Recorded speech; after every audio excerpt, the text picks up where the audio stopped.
and welcome to the Passenger Seat Podcast, a podcast designed to fill your passenger seat with chat about classic cars, all recorded from my 1968 Morris Minor, Peggy. I'm Becca, and today I'm on my way home from fitting 4 new tyres to Peggy. It's been a busy couple of weeks of getting a few service jobs done, ready for all the shows starting up good and proper with lots of things to do. So I'm going to tell you actually about my experience servicing Peggy a few weeks back. If you follow me on Instagram and Twitter and Facebook, you'll have seen the absolute mess I made. But I'm going to tell you about it today in a bit more detail.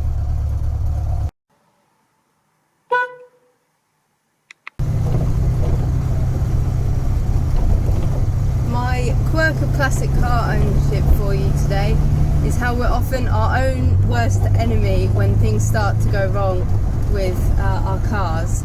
I was really surprised that when I put out the posts and things about my experience with the little service that went wrong, how supportive everyone had been and how they all could kind of relate to feeling absolutely terrible about how things had gone wrong for them in the past. And so it's lovely that we've got this nice supportive community to back us up, but we're also absolutely terrible to ourselves when we do silly mistakes or things don't go exactly to plan.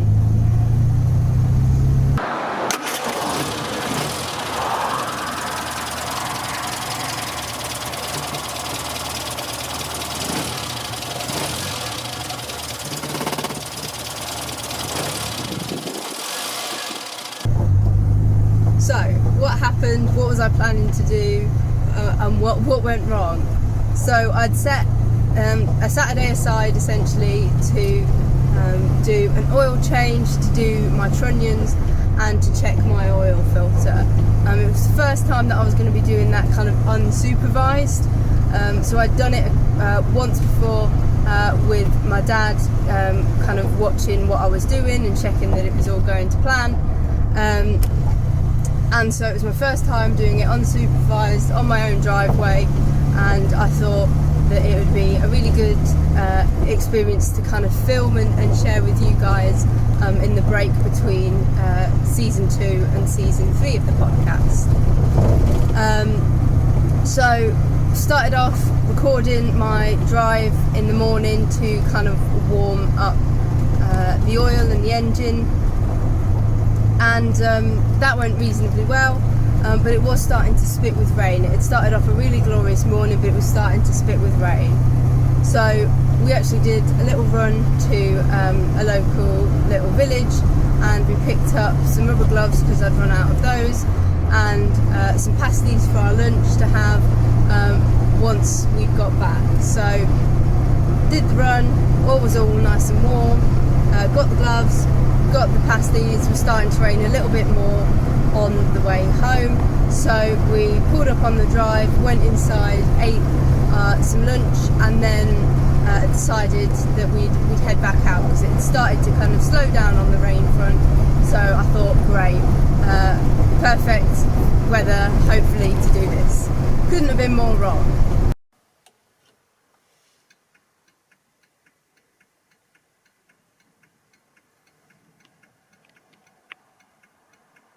So start by jacking Peggy up, and I think whilst she's jacked up, obviously I'm going to do the trunnions as well because they're just about coming up, so I might as well do it all in one go. So I jack her up, take the sump plug out and leave her to drain whilst I take the wheels off so I can get to the trunnions. Leave her kind of draining reasonably well, and go to start doing the trunnions, but it starts absolutely throwing it down. I've made the decision to do this on the driveway with a bit more space and things like that, rather than in the cover of the garage.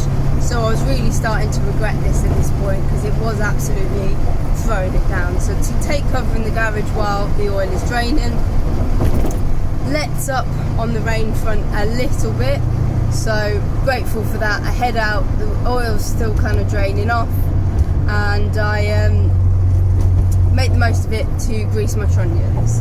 Greasing my trunnions goes well. It's unusual that it goes well because there's one grease nipple that works really well for me on my grease gun, and the rest of them just do not like it at all. I don't know what it is. They tend to work a lot better on my dad's old grease gun that he's got. So when I get the opportunity, I'll do it around theirs. Seeing as I was doing it all by myself, I persisted on with mine, and I found that actually using a little cloth rag or something between the end of the grease gun and the grease nipple helps create a better seal, so it does go in a lot better.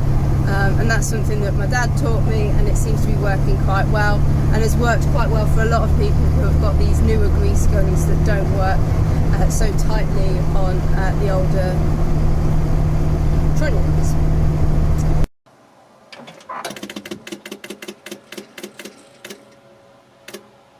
So that went well. I was reasonably pleased with that. I noticed that one of my tyres was particularly worn. I'd already ordered a set of new 4 tyres from a local garage, but I decided to put the spare on just to be safe, which I was really glad I did, because the local garage had a little bit of issue getting hold of the tyres in the end, because head office cancelled the order, struggling to believe that somebody could need that size tyre. But I've got them on, so that's all good.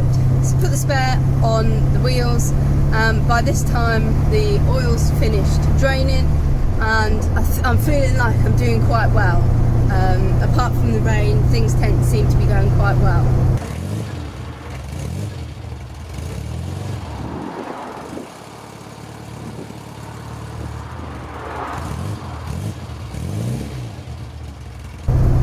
I then go to take the oil filter off, and she's got the old style oil filter canister, not the screw off ones, and it wasn't budging very easily. It did take quite a shove on the spanner to get it to come off, but eventually it loosens off, and I carry on loosening it off, and it slips through my hands into the bucket of old oil. So I'm really not very pleased about that. But I fish out what I think is all of the parts, and that's a really important part. What I think is all of the parts, clean them off as best I can, and start reconstructing together the oil filter with the new oil filters. I then start trying to fit the new oil filter, and have endless problems with trying to get the seal to stay up whilst fitting the new oil canister. I've learnt now that putting a little bit of old oil on that seal, or a bit of grease or something like that, is obviously going to help it kind of stick in where it needs to, so that you can get the canister to work. But I got there eventually after some help from Jamie passing me the canister at exactly the right time, that I could then put it in with the filter. So I got it fitted, and feeling great. I've put the sump plug back in with a new washer. I've sealed off that, cleaned it all up, started to put some new oil in the engine, and think I've done a reasonably successful job. I then start to drain the old oil into the can, and as I do that, I find a spring and I find 2 washers, and I can't believe that I didn't realise that they were missing. I'd essentially just put the oil filter in the car, in the canister, and done none of that. So I double checked the kind of video that I was using for reference, and indeed there should be a little plate as well that I was missing, and I couldn't find this little plate anywhere. So I check with a friend and my dad and say, like, what have I missing, what have I done, and they confirm that I'm going to have to take that so annoying film canister back off again and put those parts back in, which is what I thought, but it wasn't what I wanted to hear. and I'm going to have to refit that all and find this plate, and I can't find it anywhere. And then I realised that the old filter had landed in the old oil, and that had caused it to kind of all stick together. And so I checked the bag with all my bits and rubbish and stuff in, and find the old filter with the plate still attached to it. So I'm really pleased that I found that, because otherwise my dad was going to help me try and machine a new one together. But got that sorted, found it all, and I just didn't want to go back under the car and take that canister off, but I did it, and I put it all in the right order and fought with it to get it reattached again. And luckily we hadn't started the car the previous time, so we're reasonably happy now and go to start it again.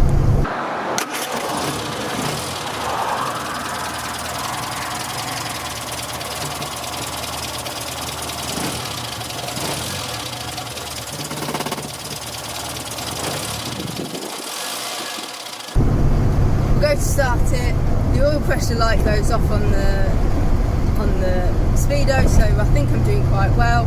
But then we start hearing kind of splattering and coughing and all sorts of horrible noises that you don't want to hear, as quite a lot of oil spurts out of the oil filter onto the floor.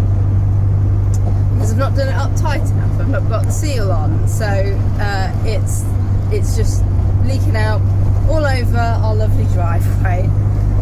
So we obviously get it off quickly, and go back underneath and dismantle it all, check it all, put it back on, and I go as tight as I possibly can, and we start it up again, and we seem to have got it sorted. There's no leaks, no nothing, but by this time it's taken me about 5 hours. I'm absolutely freezing cold, because it's been raining on and off throughout. I've been rolling about in the rain. I'm just not at all having had a good time. And I've got to be very grateful to both Jamie and my parents for answering the phone, for popping over to check on it, and for Jamie coming down and giving us a bit of a hand with it. It wasn't straightforward, but I feel like I learned a lot. I'm a lot more confident with kind of where things are underneath the car now, and it's been reasonably successful since. She's holding most of her oil, she's leaking like any Morris Minor, but no more than I'd kind of be concerned about, and it all fitted. At the time I said, I don't know how much, because we'd had a full service the time before at a garage where they'd done kind of a lot of it for us, just to kind of make sure that every so often everything was checked over. And I says, I don't know how much we paid that guy the last time, but it wasn't enough. This was too stressful, too much hard work, not a fan of it at all. But since kind of calming down a bit, drying off, warming up, having a lovely pizza for tea, and also all the lovely comments that I got off people afterwards, it was so good to kind of realise that it wasn't just that I'm completely incompetent, but more a case of me learning as I go. And there's a lot of things to learn when you're starting to do bits and bobs on your own cars. And everyone had been there kind of at some point with something or other.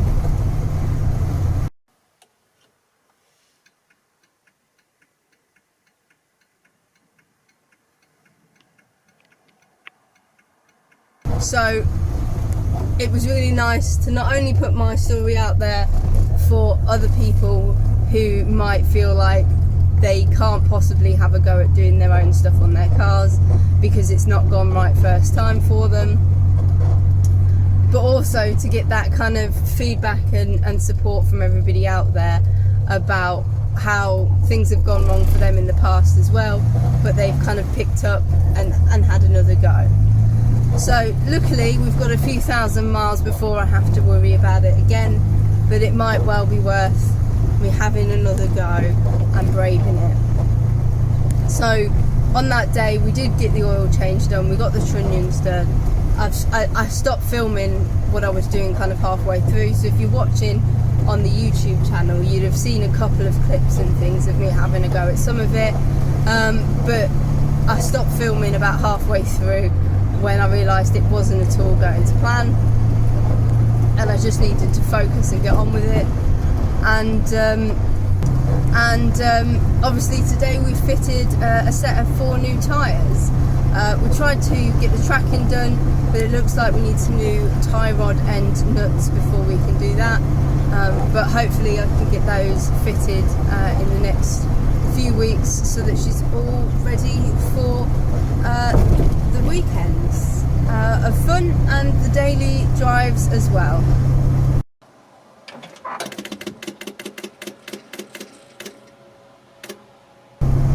This little podcast is going out on the Thursday before the NEC, so next week you'll have the last podcast episode of season 2 about the NEC, all being well. But if you are at the NEC this weekend, I'm only going for the Sunday, but if you do see me, by all means come and say hello. Peggy will be in the car park this time rather than on a stand, but I'll be going around taking photos and filming some of it as well.